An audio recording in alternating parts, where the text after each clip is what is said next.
Bonjour à tous. Alors d'abord, tout d'un coup, je vous signale, voilà, je suis à BFM Business et BFM Business, les débats que vous suivez actuellement sont retransmis toute la journée sur le site de bfmbusiness.com. Également ce débat que je vais animer dans un instant, mais également celui de cet après-midi à 16h30 qui sera consacré au coût, à la compétitivité, à tous ces enjeux également, animé par Emmanuel Le Chypre. Vous pourrez retrouver tous ces meilleurs moments sur BFM Business. Ce sera dimanche prochain. Alors maintenant, pour revenir au cœur du débat et ce qui va se passer dans un instant, comme je disais, on parlait de l'Europe il y a un instant, mais évidemment, ce qui se passe en France, c'est nécessaire d'en parler. Quels sont concrètement les enjeux en la matière? À quelles évolutions peut-on s'attendre dans les prochains mois? Et évidemment, quelles seront les conséquences concrètes? Alors j'appelle pour cela, ils vont me rejoindre dans un instant au salon, les 4 experts les plus reconnus sur le sujet, Madame Laurence Tubiana et Messieurs Jacques Percebois, Stéphane Rosès et Grégoire Santille.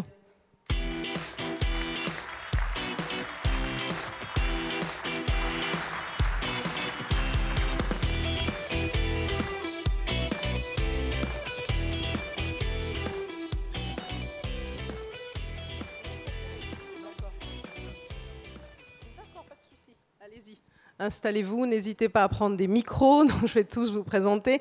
Laurence Tubiana, bonjour, on va vous passer un micro, vous n'allez avoir pas de soucis. Voilà. Donc directrice de la chaire développement durable de Sciences Po, évidemment, il faut le rappeler, facilitatrice du débat national sur la transition énergétique, un débat qui s'est achevé en juillet dernier. On attendait une loi de programmation pour la fin de l'année, ça sera en 2014, vous allez pouvoir nous en dire un peu plus évidemment sur ce calendrier. Également Jacques Percebois, bonjour, donc directeur du Centre de recherche en économie et droit de l'énergie, professeur d'économie à l'Université de Montpellier, et vous avez présidé la commission énergie 2050, elle était chargée, c'était en 2012, par le ministre de l'Énergie, Éric Besson, d'analyser tous les différents scénarios possibles en matière de politique énergétique pour la France et à l'horizon 2050. Stéphane Rosès, bonjour, donc ancien directeur général de l'Institut de sondage CSA. Vous avez maintenant votre propre cabinet de conseil, c'est ça, CAP, donc conseil à l'État, collectivités, entreprises. Et évidemment, vous allez voir avec nous et parler avec nous un petit peu du regard des Français en particulier sur ce débat et sur la transition énergétique. Et puis c'est important aussi d'avoir un entrepreneur dans cette démarche, on en parlait aussi durant toute cette matinée. Grégoire Santille, bonjour, donc entrepreneur, président fondateur de la société de gestion indépendante Next Stage. Vous êtes spécialisé dans le financement de la croissance de PME françaises et très concerné aussi par évidemment toutes ces questions de transition et de changement climatique. Alors pour aller directement dans le débat avec vous, Laurence Tubiana, c'est ce que je disais, ce débat national sur la transition énergétique, il y a eu beaucoup d'idées qui ont été avancées. Parfois, on a dit que ce n'était pas évident. 4 scénarios, il fallait arriver à trouver aussi un consensus. Alors, quelles sont les grandes idées qui ont été retenues? Effectivement, ça n'a pas toujours été une partie facile, en partie parce qu'il y avait beaucoup de préjugés entre les différents acteurs, en partie aussi parce qu'il y a beaucoup d'incertitudes sur comment y aller. Est-ce que c'est possible? À quel coût? Incertitudes dont une partie vont se résoudre, y compris avec aussi les innovations technologiques qu'on attend, et une partie, c'est simplement des choix politiques. Et au fond, les grandes idées qu'on peut retenir, et peut-être la plus forte, c'est à la fois la vision de la capacité de découplage de la croissance économique et de la consommation d'énergie. Et là, on a eu au fond 2 visions. C'est possible. Et d'une certaine manière, on l'a vu finalement dans le passé, on l'a déjà fait, mais on ne peut pas aller plus loin, et c'est impossible complètement. Et donc là, ça c'est quelque chose au fond qu'on va démontrer. Il y a un jugement sur la possibilité de cette divergence, de combler cette divergence, mais ceci va se trancher par l'expérience. Il y a un deuxième type de divergence qui est de point fort, qui a été la question, surtout en France, dans ce pays jacobin, est-ce qu'on peut faire de l'énergie, gérer l'énergie autrement qu'avec un système centralisé? Et peut-être que la grande innovation de ce débat sur la transition énergétique, ça a été l'irruption de collectivités locales, de régions, de mairies qui ont dit, de citoyens d'ailleurs, puisqu'on a eu une grande journée citoyenne au moins dans 14 régions françaises, de se dire l'énergie, c'est pas un problème, c'est pas seulement les ingénieurs à Paris, c'est pas les grandes institutions qui le gèrent, c'est pas nos monopoles d'État qui sont aujourd'hui progressivement privatisés, mais c'est un problème local, parce qu'il y a de la biomasse, parce qu'il y a des usages, parce que l'énergie, c'est aussi la manière dont on vit. Et ça, parce qu'on a vu parfois aussi que des connectivités allaient même encore plus vite, peut-être qu'au niveau plus général de l'État. Voilà, on y reviendra peut-être tout à l'heure, mais il y a des régions françaises en tout cas qui se sont fixées des objectifs en matière de mix énergétique, en matière de réduction de la consommation d'énergie, d'une certaine manière plus clair et plus ambitieux que ce qu'on pourra certainement produire pour le schéma national. Donc ça, c'est le deuxième point très important. Et le troisième, ce qui a été plutôt quelque chose qui est sorti du débat, et j'ai trouvé tout à fait intéressant, c'est l'idée, au lieu de raisonner énergie par énergie, le nucléaire, le pétrole, le gaz, de commencer à se dire, au fond, il faut qu'on mélange tout ça. C'est un problème de vecteur plus que de source. Et puisqu'on doit aller vers un mix plus équilibré, notamment moins de nucléaire dans l'électricité, eh bien, il faut qu'on raisonne sur les liens.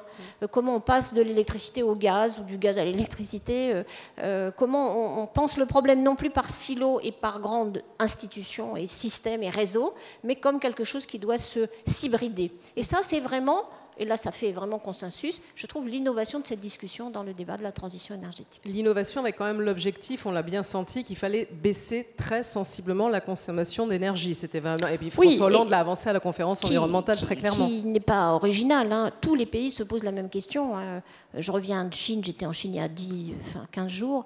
L'obsession chinoise, c'est quand même de réduire cette consommation d'énergie. Alors, on n'en est pas encore, mais on en est déjà à réfléchir très sérieusement sur le découplage. Mais quand on regarde, aussi différents qu'ils soient, le scénario britannique et le scénario allemand, c'est la même chose. Hein. On pourrait penser à la Suède ou au Danemark, c'est réduire de moitié la consommation d'énergie à l'échéance 2050. Donc oui, il y a des différences, mais en même temps, il y a un raisonnement sur la raréfaction ou le coût des ressources naturelles et aussi le changement climatique qui, quand même, pousse tout le monde dans l'idée d'une extrême sobriété. Alors Jacques Percevoix, vous qui avez suivi de près et anticipé les différents scénarios à l'horizon 2050, comment vous voyez ces choix? La France a-t-elle les moyens de cette transition? On se posera aussi la question à quelle échelle et à quelle échéance aussi. Alors je crois que partir des besoins énergétiques, c'est une bonne démarche. Donc l'efficacité énergétique, c'est indiscutablement une priorité. Mais ça a toujours été une priorité en France.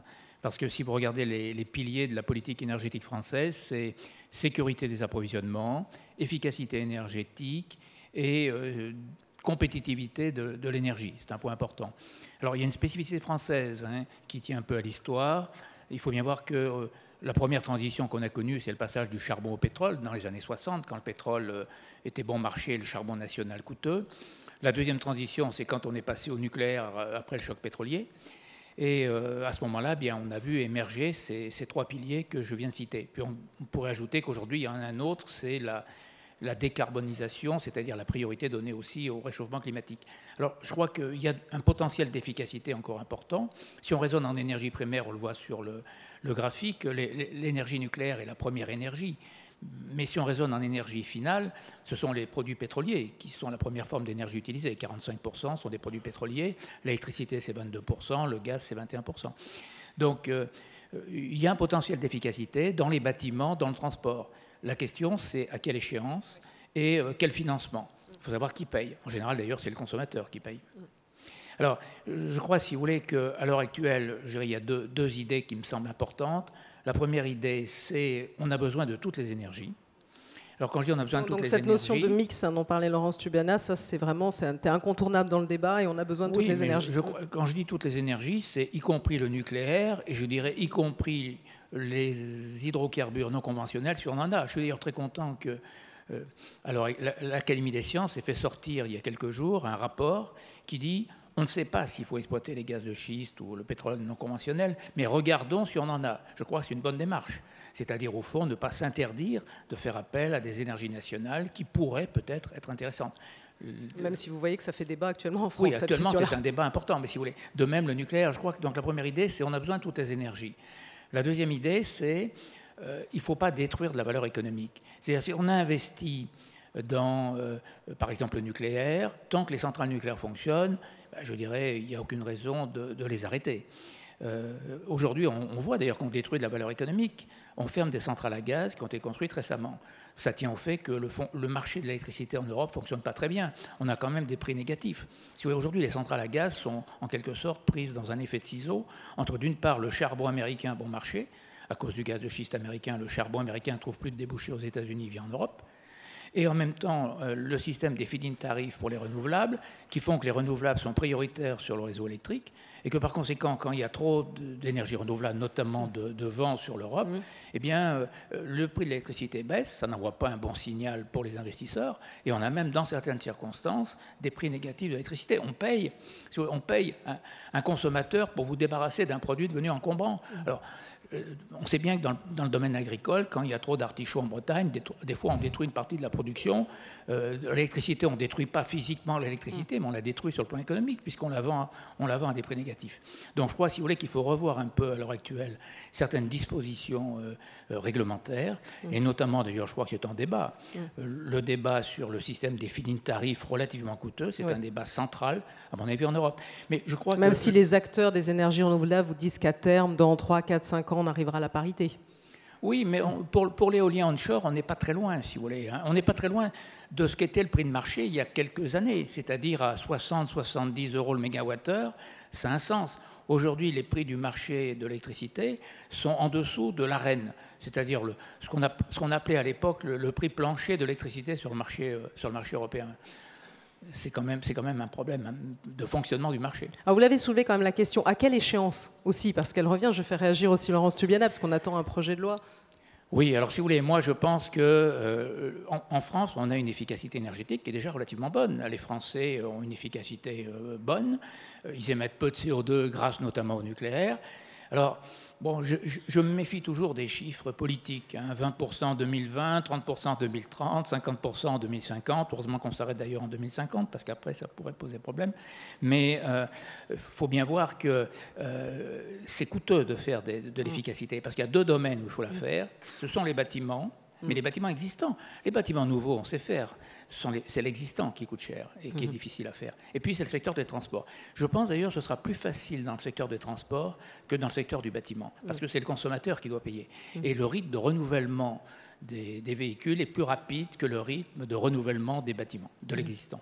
Alors je vais faire réagir Laurence Tubiana avant de me tourner vers les deux autres intervenants sur ces perspectives, les chances, nous dire aussi où est-ce qu'on en est de ce calendrier, puisque je parlais de cette loi de programmation. En tout cas, sur le calendrier de la loi, il semble que, en tout cas, d'abord, le gouvernement y travaille activement, donc on aura certainement un texte sur la table d'ici au tout début du printemps, probablement début mars. Je crois que l'avis du Conseil environnemental et social est prévu pour cette date-là, mars ou avril. Donc voilà pour les échéances. Pour le reste, je crois que, à la fois, je partage tout à fait ce que vient de dire le professeur Percebois. En même temps, cette politique, pour revenir sur cette question de politique efficacité énergétique française, elle a eu ses heures et ses malheurs. Elle a eu une grande période, juste après le premier choc, puis le deuxième choc pétrolier. Et après, on a quand même un peu baissé les bras. Je regarde, si je compare dans le bâtiment, les résultats en termes d'efficacité énergétique allemande et française. Bon, on peut se rendre compte que ce soit pour l'électricité ou pour la consommation des fossiles, on a plutôt traîné. Donc on a quelque chose qui est un rattrapage, me semble-t-il, tout simplement parce qu'effectivement l'électricité en particulier était bon marché. Donc je crois que cet aspect d'efficacité énergétique, et si j'en crois les industriels qui nous ont accompagnés dans ce débat sur la transition énergétique, des entreprises comme Schneider ou Saint-Gobain, ils nous ont aussi montré qu'il y avait des gains d'efficacité dans les bâtiments existants qui étaient facilement ou relativement facilement amortissables, non pas à 25 ou 30 ans, mais qu'on avait déjà des gains entre 7 et 10 ou 15 ans, c'est-à-dire quelque chose qui est raisonnable du point de vue d'un investissement. Mais que, évidemment, le problème était la nature des financements, la structure de financement, ceux, évidemment, auxquels le gouvernement doit s'attaquer dans les prochaines semaines, puisqu'on a prévu un débat et une conférence sur le financement pour, effectivement, traiter de ce sujet. Donc, je crois que, oui, on peut se dire que c'était pas mal ce qu'on a fait en France, et c'était bien, mais là, on a une deuxième phase à réfléchir, qui est à la fois d'abord de profiter des énergies qu'on n'a pas utilisées, et la biomasse en est une. On a, par rapport encore à nos collègues allemands, peut-être 3 ou 4 fois le potentiel de mobilisation de la biomasse comparé sachant aux qu'on est en retard, allemandes. on a à peu près une dizaine de centrales biomasse en Oui, France, on à peu près. On est loin de tout ce qu'on peut faire. Il est sûr qu'il faut qu'on revoie nos systèmes de feed-in tarifs, bien sûr. Tous les pays y réfléchissent. On voit que le Danemark a commencé à faire des choses extrêmement intelligentes sur des tarifs qui progressivement performance diminue. Et bien sûr que ce système de feed-in tarif, il a été conçu pour des énergies dont on pensait qu'elles seraient des niches, pas des énergies qui occupent autant d'espace. Donc tout ça a besoin d'une refondation, c'est bien pour ça qu'il fallait un débat, mais aussi se dire, quand même, l'objectif, c'est vraiment d'être sobre, parce qu'on ne peut pas décarboner. Et vous me pardonnerez sans doute, mais je pense que cette question du changement climatique, elle est majeure.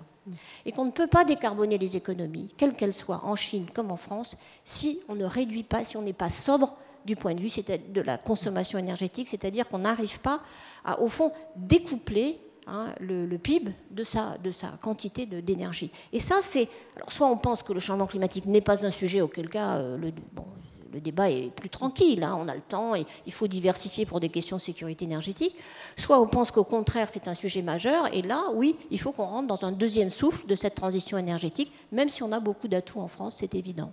Alors, vous avez parlé tout à l'heure des industriels, des entreprises qui ont un rôle aussi central. C'est pour ça que je me tourne vers Grégoire Santi. Donc, vous suivez aussi de près, à travers le projet 2020, ce qui peut se faire en France en matière de transition énergétique. On parle des entreprises. Tout à l'heure, sur scène, Pascal Lamy, l'ancien directeur général de l'OMC, disait que c'était important aussi que les multinationales, en particulier, mais aussi toutes les PME, soient engagées dans cette démarche-là. Est-ce que vous trouvez qu'on les intègre suffisamment dans le débat ? Qu'elles ont suffisamment leur place ou qu'il en faudrait un petit peu plus? Je vais peut-être repartir d'un point évoqué par Cécile Maisonneuve tout à l'heure. Elle parlait de Schumpeter et de processus de destruction créatrice. La question que je pose à vous, c'est est-ce qu'il faut parler de transition énergétique ou de révolution énergétique? Et il me semble qu'on est peut-être dans une configuration où, en fait, finalement, on est en train d'assister à trois choses. On parlait tout à l'heure des besoins, mais on est dans une configuration dans laquelle le marché de l'énergie est en train d'exploser, à la fois pour des raisons analogiques, c'est-à-dire qu'on est dans une configuration où l'explosion démographique et l'accession à un statut des pays émergents, à un statut de pays développés et prospères, booste la consommation de l'énergie. La deuxième chose, c'est qu'on est en face de plusieurs ruptures technologiques majeures, et on peut, de manière innovante et audacieuse, faire un parallèle entre le marché de l'énergie et le marché de l'information. C'est-à-dire que l'information, c'est quelque chose que l'on consomme, que l'on produit, que l'on stocke et que l'on partage. Il me semble que de plus en plus, au travers de la révolution technologique qui est en train de se dessiner, l'énergie est en train de prendre le même chemin. Parce qu'il y a une application... On parle aussi des smart cities et de la ville de demain et comment on peut intégrer ces technologies dans ces enjeux-là.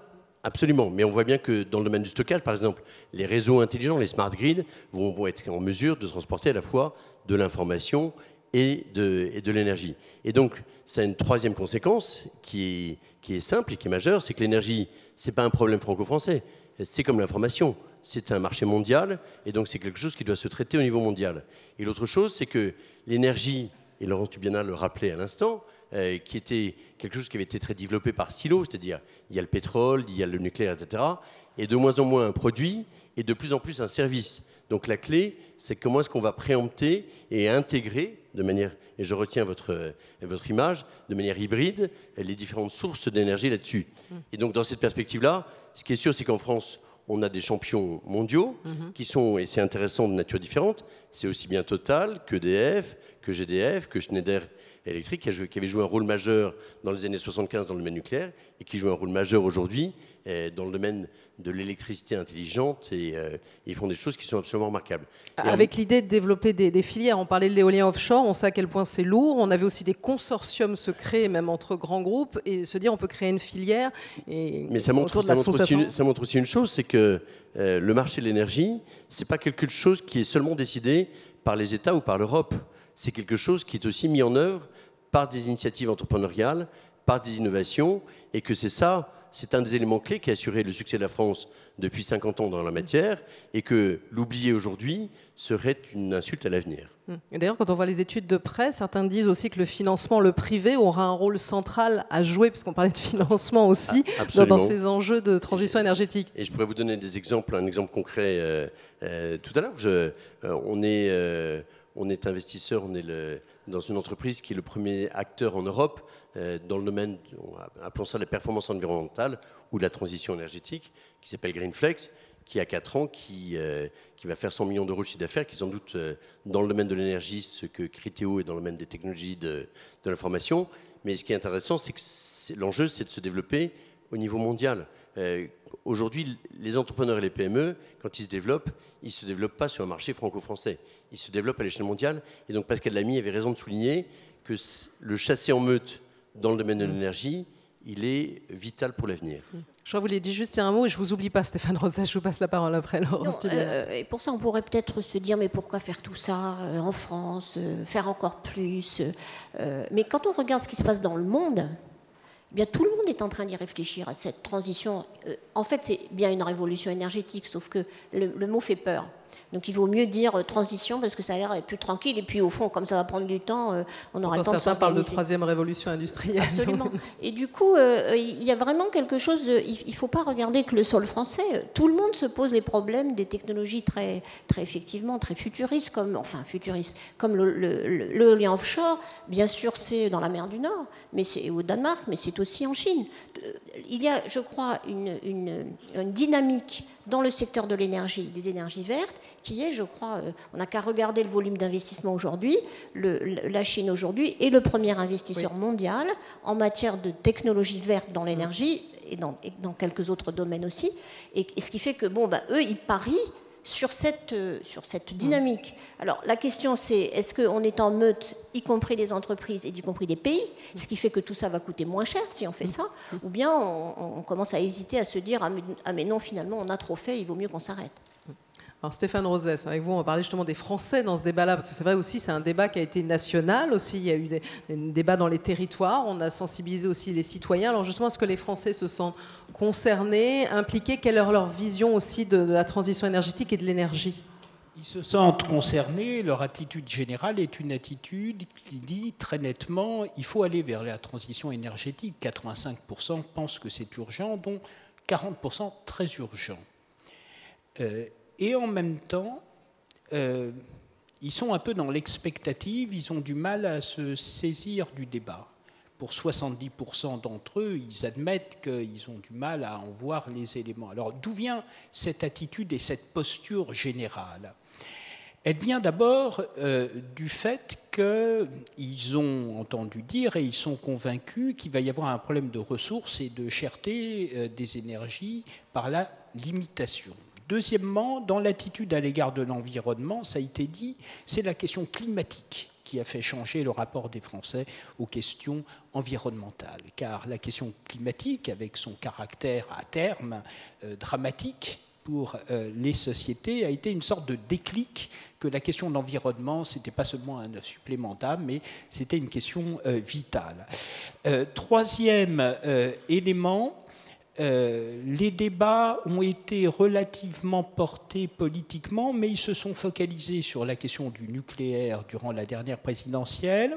Là, les Français sont ambivalents, ça a été dit tout à l'heure, au travers des graphiques très intéressants sur l'attitude des différentes opinions publiques européennes. La France objectivement, mais l'opinion publique française également, est relativement favorable au nucléaire par rapport aux autres. Par exemple, il y a la moitié des Français, 51%, qui pensent que le nucléaire est compatible avec la transition énergétique contre 41%. Mais surtout, ce sur quoi je voudrais insister, c'est que l'idée que la transition énergétique est nécessaire vient d'une attitude générale de l'imaginaire français à l'égard du futur et du progrès.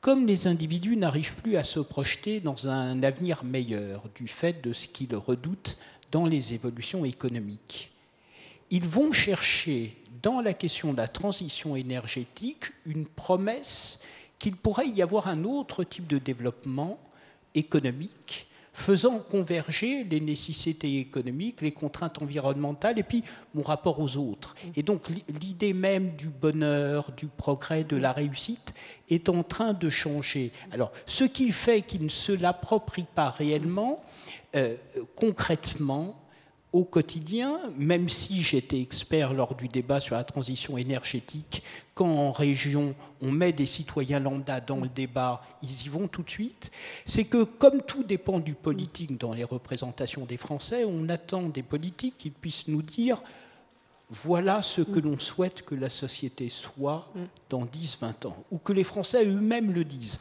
Quand ça se passe, comme ça a été le cas lors d'une journée sur le débat sur la transition énergétique, les gens s'approprient le sujet. Sinon, ils attendent de voir ce que fera l'État, ce que feront les entreprises, ce que feront les collectivités territoriales pour se dire « c'est bon, je change mes propres comportements » si j'en suis un tout petit peu, je dirais, à regarder comme un spectateur le débat. Avec la question aussi, on en parlait avec Jacques Percebois, quand même du coût aussi. On parle beaucoup de rénovation thermique, on va en parler, et de précarité énergétique, qui est une réalité, en particulier aussi en France. Une des difficultés, la difficulté d'appropriation, c'est que comme les politiques ne portent pas ou qu'est-ce que sera la France d'un point de vue énergétique dans 10-15 ans, les Français sont sous tension. À la fois, ils disent qu'il faut faire quelque chose pour l'environnement, et à la fois, il y a les contraintes économiques, les nécessités économiques. Et s'il n'y a pas un processus de débat ou de mouvement autour d'eux qui leur permettent de résoudre ça, il y a une difficulté. Alors la question du coup, à la question qu'est-ce que vous êtes prêt à faire personnellement? Eh bien du coup, normalement, c'est la maîtrise de l'énergie qui se met en avant. Alors il y a un petit lien avec ce que vous indiquez sur la précarité énergétique. 11% des Français nous disent être en état de précarité énergétique, c'est-à-dire une dépendance par rapport... Alors il y a 2 indicateurs essentiels, je ne rentre pas dans le débat, mais que vous connaissez ici dans la salle, mais 11% nous disent « je suis un précaire énergétique », alors que l'énergie, ce n'est pas seulement des biens vitaux, c'est aussi le lien aux autres, qui est quelque chose de très important, et 40% nous disent « je redoute de moi-même un jour parce que les coûts de l'énergie montent et que ça devient contraint et que du coup c'est quelque chose de vital. Donc il y a un débat là qui est ouvert où à la fois l'État mais les entreprises ont leur contribution à apporter. L'un ou l'autre. Jacques Percebois, avant de vous réagir, Laurence Tubiana. Oui, sur la précarité énergétique, je crois que c'est en effet une préoccupation centrale. Hein. Il y a 4 millions de ménages qui sont en situation de précarité énergétique. Alors on a tendance à penser que précarité énergétique, c'est synonyme de précarité électrique. La précarité énergétique, ça dépasse très largement l'électricité. Il y a les ménages qui sont en situation de précarité pour le gaz. Alors pour eux, il est prévu, comme pour l'électricité, des tarifs sociaux, qui vont d'ailleurs être généralisés. C'est une bonne chose, hein, puisque beaucoup de gens hésitent à demander ces tarifs sociaux, soit parce qu'ils ne savent pas que ça existe, soit parce qu'ils ne peuvent pas passer pour pauvres. Et puis il y a tous ceux qui sont en situation de précarité énergétique quand ils sont chauffés au fioul. Et donc ça, on l'oublie un peu. Ceux qui vivent dans des logements qui ont été construits avant la RT 75. Et d'ailleurs, c'est souvent ces liés sont des logements sociaux, donc évidemment beaucoup de pertes d'énergie. Ou même des maisons dans la banlieue parisienne, des retraités qui vivent dans la banlieue parisienne qui sont chauffés au fioul et qui ont du mal à faire de la rénovation énergétique. Et eux, il n'y a rien a priori qui est prévu pour eux. Donc il faut également se préoccuper de ces gens-là.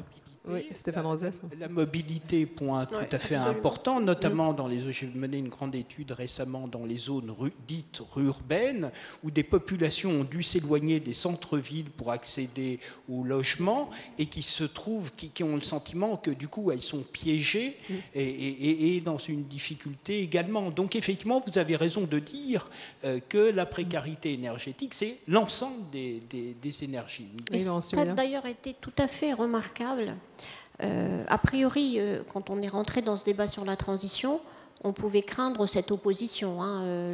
Les associations s'occupant des consommateurs et des précaires voulant dire il nous faut des prix de l'énergie le plus bas possible.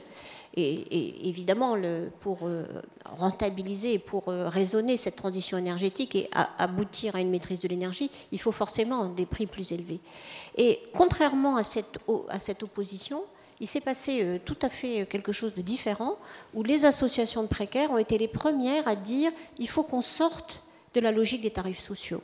Il faut qu'on sorte de cette idée qu'il faut, bien sûr pas à court terme, mais qu'il faut simplement élargir les tarifs sociaux et les renforcer, parce que le problème, il est structurel. Il faut traiter la précarité de façon structurelle, parce que ceux qui sont précaires aujourd'hui, c'est déjà un groupe, et puis il y en a d'autres qui vont tomber dans cette précarité, y compris en raisonnant très simplement sur les dépenses de transport, pour l'essentiel, ou de chauffage.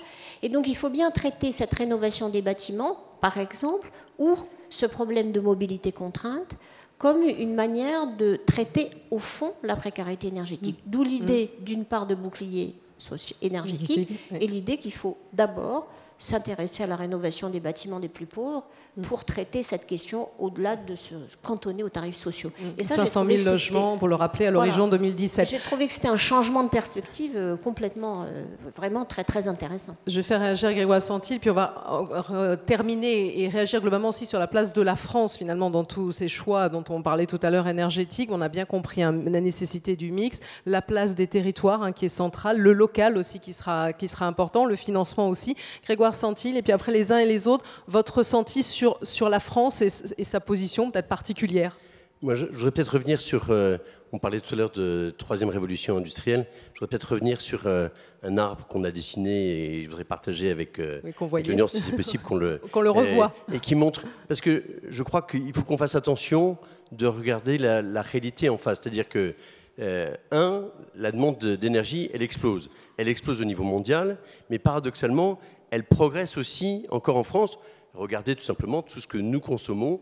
Et là-dedans, il y a un élément qui est très important, c'est la consommation qui est générée par les technologies d'information. Je rappelle que les technologies d'information, aujourd'hui, ça représente 10% du total de la consommation énergétique mondiale. Et que, par exemple, les data centers de Google, à eux seuls, représentent la consommation de 2 centrales nucléaires. Et ceci est en train de croître de manière exponentielle. Même si le secteur réfléchit activement à comment faire pour réduire cette consommation. Deuxième chose que je voudrais rappeler, c'est que la troisième révolution industrielle, à la différence de la deuxième qui a mis 150 ans et la première qui a mis 400 ans pour se mettre en place, elle est en train de se mettre en place en l'espace de 35 ou 40 ans. Donc ça va très vite et donc il faut être très agile. Et donc pour être très agile, et en particulier par rapport aux ruptures technologiques, il faut se poser la question, comment est-ce qu'on fait pour être agile? Et je reviens par rapport à ce qu'a évoqué Pascal Lamy ce matin. On a des centres d'excellence. Il y a 3 domaines clés. Il y a la production de nouvelles sources, des sources d'énergie. Il y a le domaine de l'intégration, je reprends le terme hybride, comment rendre des bâtiments, des entreprises, des citoyens plus performants. Et puis ensuite, il y a tout le domaine de comment est-ce qu'on va développer des intelligences à la Facebook dans le domaine de l'énergie.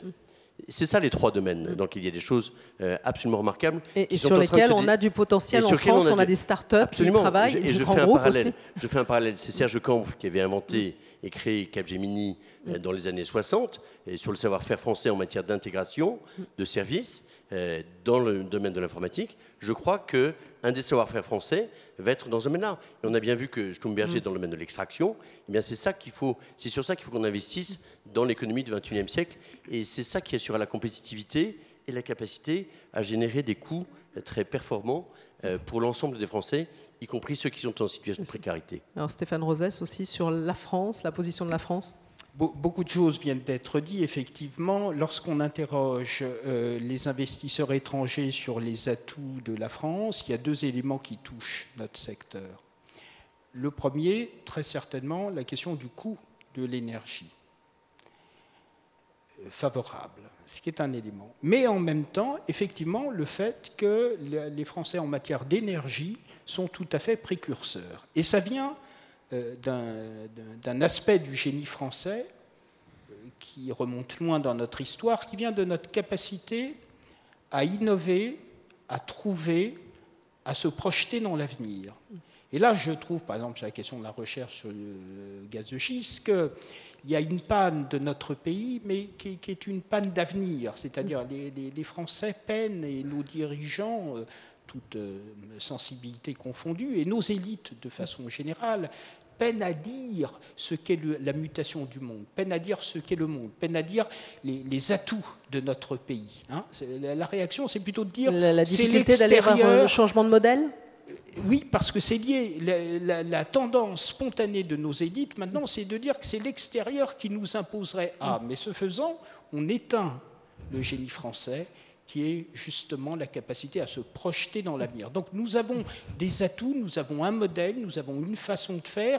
Il faut seulement s'approprier la mutation du monde, non pas comme étant une perte, mais au contraire comme étant une chance, et il faut mettre en avant, effectivement, on le voit sur les territoires. Oui. Sur les territoires, les collectivités territoriales, les entreprises et les habitants ensemble. Fonctionnent, l'ADEME et tout ça, ça fonctionne très bien. Nous avons une panne nationale qu'il faut dépasser.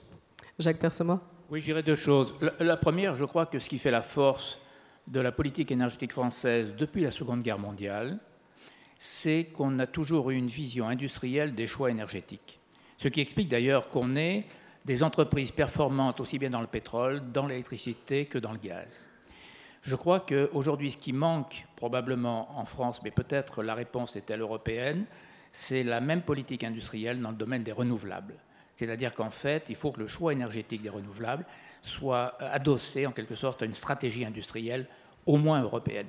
La deuxième chose... On le voit, la France et l'Allemagne travaillent ensemble, mais globalement, il y a pas de politique. Oui, mais on est loin de l'EADS dans les renouvelables, alors qu'on a fait l'EADS dans le transport aérien.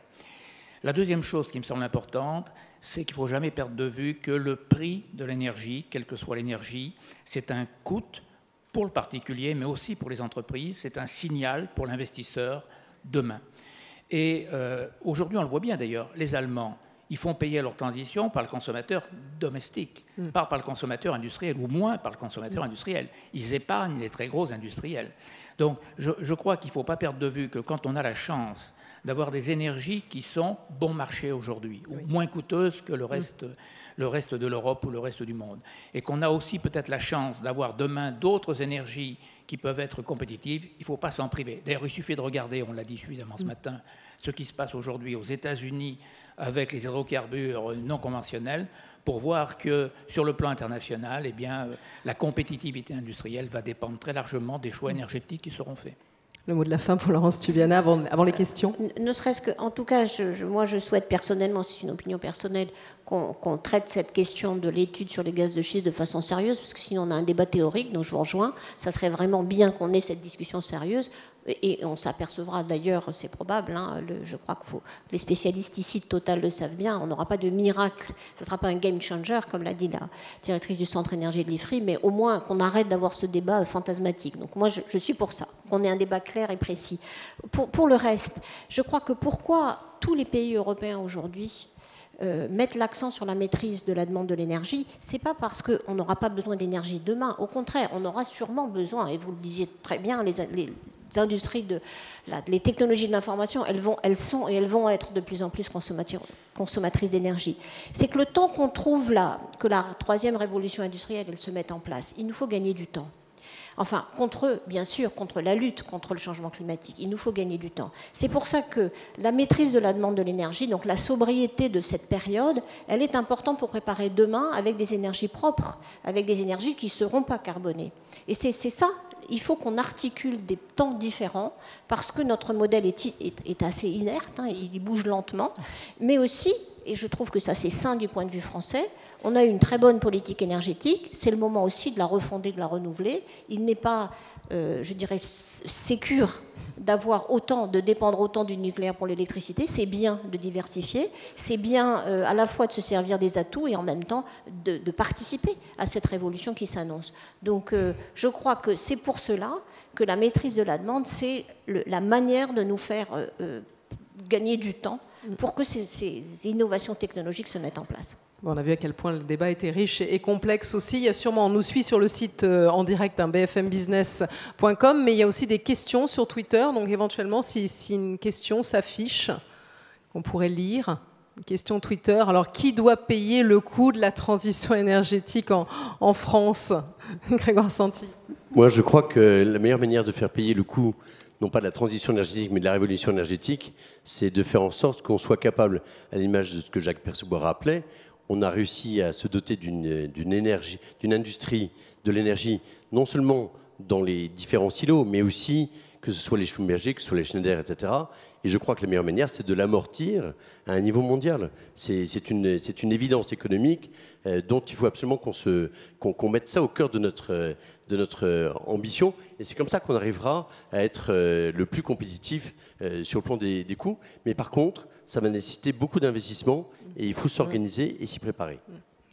Laurence Tubiana voulait répondre à cette question aussi. Le coût, il ne faut pas raisonner partage des coûts, partage du gâteau. Il faut regarder effectivement investissement, rentabilité de cet investissement et je dirais comment est-ce que le coût décroissant. Et c'est pour ça que la question de l'échelle et de la politique industrielle, elle est centrale.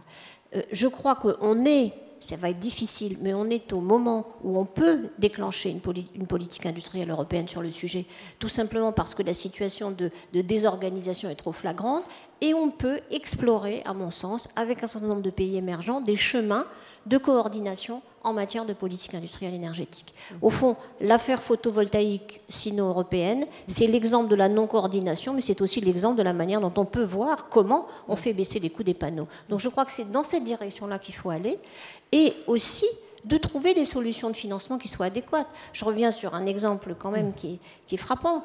Aujourd'hui, les taux d'intérêt pour acheter, pour n'importe quel fonds de pension pour acheter un appartement à Paris sont bien meilleur marché que pour la personne qui veut faire l'isolation de son toit. Donc là aussi, il y a des aberrations sur le système financier que je crois qu'on peut corriger. Alors, est-ce qu'il y a d'autres questions dans la salle? Ici, de ce côté-là, n'hésitez pas à lever une main, ou alors tout est clair pour vous, c'est formidable. Vous avez très très envie d'aller manger. Non, il y a une question derrière. Allez-y. Oui, bonjour. Je suis Servane Canel, je suis extérieure à Total et je remercie Total de m'avoir invitée à cette journée. J'ai une question qui vient plus de mon expérience dans d'autres pays. En Norvège, par exemple, vous interrogiez quasiment l'intégralité de la population, je ne sais pas à partir de quel âge, mais sans doute assez jeunes. Ils ont tous un avis sur l'énergie et le futur de l'énergie, ce que ça doit donner. En France, je ne suis pas sûre que nous ayons tous un avis là-dessus. Et je me demande comment est-ce qu'on peut rapprocher le débat sur la transition ou la révolution énergétique de ce qu'on appelle l'éducation nationale, par exemple. Stéphane Rosel, vous voulez réagir? Prenez un micro. Il y a sans doute éducation nationale, mais l'éducation nationale elle-même se mettra en mouvement si effectivement c'est approprié. Vous avez raison d'insister, il y a des différences culturelles selon les pays. Alors les deux obstacles en France, le premier c'est que spontanément, si c'est la question climatique, si c'est l'avenir énergétique, c'est l'intérêt général, si c'est l'intérêt général, c'est l'État. C'est l'État qui discute avec les entreprises et les associations, mais spontanément dans notre pays, c'est cette idée qu'on délègue à l'État le soin de dire ce que devrait être l'État général. Ou bien, et c'était l'exemple effectivement sur le débat sur la transition énergétique quand il y avait cette journée, on fait débattre les acteurs sur qu'est-ce que l'on souhaite pour demain. Je reprendrai l'exemple, monsieur, ce que vous disiez, Laurence et monsieur, sur l'arbre et tout. Je crois que c'est Piaget, le pédagogue, qui disait, vous prenez un arbre, vous le découpez en rondelles, vous remettez les rondelles les unes à côté des autres en dessous, c'est plus un arbre. Les politiques ont tendance, parce que les questions sont très compliquées, à couper en rondelles, pour les techniciens, les sujets. Mais du coup, ça empêche les Français de s'approprier ça. Parce que les Français veulent le pourquoi avant le comment. Et donc, le moyen de mettre les Français en mouvement, c'est d'abord une discussion sur l'avenir, de sorte que s'encastre la dispute et la diversité française, et ensuite on voit les moyens. Et pas l'inverse, comme souvent, la plupart du temps, c'est fait quand les sujets sont compliqués. Un mot, une réponse de Grégoire Santil, avoir une dernière question, allez-y. Ce que je peux partager avec vous, puisque dans le cadre de France 2020 qu'on développe avec Pierre Gattaz, je m'occupe de la partie vision, c'est-à-dire justement comment est-ce qu'on crée, comment est-ce qu'on définit une vision de la France à horizon à moyen et à long terme. Et on a fait une analyse, on en est à près de 500 rapports étudiés au niveau français et au niveau mondial. Ce qui est fascinant, c'est de voir le bruit en France et en Europe sur ce que j'appelle la partie transition énergétique, c'est-à-dire que c'est un bruit très social, très politique, et qu'on n'observe pas du tout de la même manière en Chine ou aux États-Unis, où le débat est plus posé sur des fondamentaux plus factuels. Est-ce qu'ils ont raison pour autant?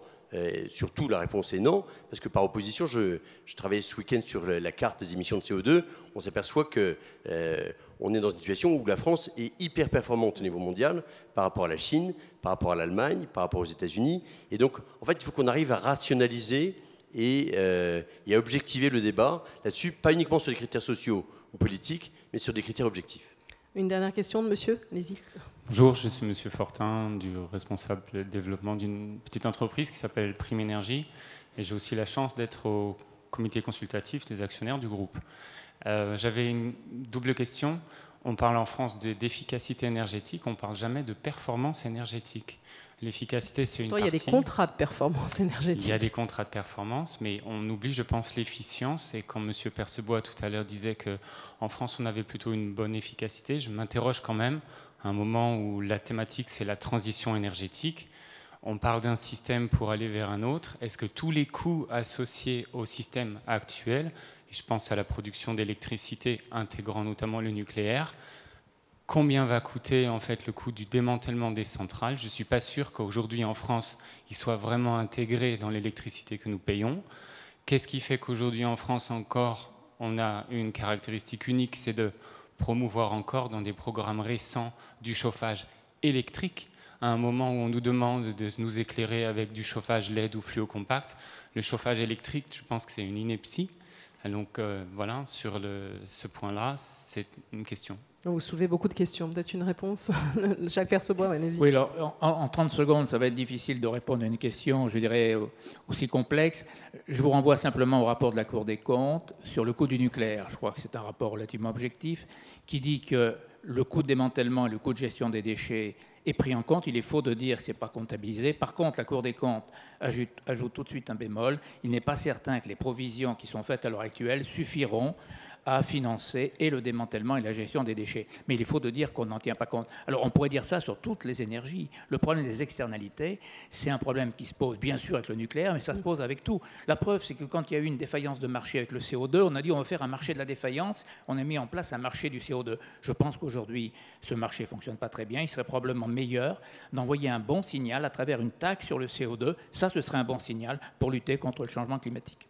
En tout cas, dans le débat, on a vu ce besoin de mettre à plat les différents éléments et de la transparence. Alors ça va faire partie d'ailleurs des tâches du Conseil d'orientation de la transition énergétique qui sera créé par la loi. On a besoin de ça parce que sinon, c'est comme cette histoire de gaz de schiste, on ne sait pas de quoi on parle. Et donc on a besoin de cette transparence sur les coûts, on a besoin d'éléments d'information et que justement du coup le public puisse, les Français puissent se l'approprier de façon sensée. Alors je voudrais juste revenir sur ce que vous disiez sur les perceptions différentes. La question de la pollution de l'air en Chine fait que les Chinois vont vouloir se débarrasser du charbon et que ça va devenir un axe majeur. Ça, c'est une surprise. C'est une surprise peut-être encore plus grande. Et de toute façon, à terme, à l'horizon, je crois 2030, on basculons plus sur les énergies renouvelables que sur le charbon. Et c'est précisément une opportunité, puisqu'on posait la question tout à l'heure, quelles sont les opportunités pour la France? Je pense que le mix énergétique de la France a abouti à cette performance en matière d'émissions de CO2 qui est incomparablement supérieure à celle de tous les autres pays développés, et que c'est un savoir-faire qu'il faut que nous valorisions et que nous exploitions dans cette perspective-là. Et il y a beaucoup de pays étrangers qui sont très demandeurs là-dessus. Bon, on voit que le débat est très riche, on aurait pu continuer pendant longtemps. Merci en tout cas à tous les quatre d'être intervenus. Et vous pouvez les applaudir, évidemment, pour leur intervention.